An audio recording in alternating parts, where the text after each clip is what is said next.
Binuksan na sa publiko ang panibagong National Museum of the Philippines sa lungsod ng Davao. May balitang pambansa si Rudolph Ian Alam ng PIA Davao. Isang natatanging museo na ang disenyo ay hango sa prutas ng durian ay binuksan sa Davao City. Matatagpuan sa People's Park ng Davao City, ang National Museum of the Philippines Davao ay ika-17 National Museum sa bansa at ika-4 sa Mindanao. Dito sa Davao, ang isang napaka-special na bahagi nito ay amin pong pinapakita ang yaman ng kultura at hindi lang ng kultura, ng natural heritage ng Davao Region. Ang museo ay mayroong 6 na palapag at 3 palapag ng gusali ay may thematic na exhibits.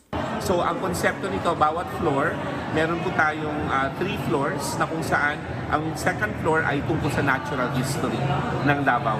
Yung third floor ay may kinalaman po sa rituals in the life cycle. Ang pangalan na ng title ng aming exhibition ay Kabilin.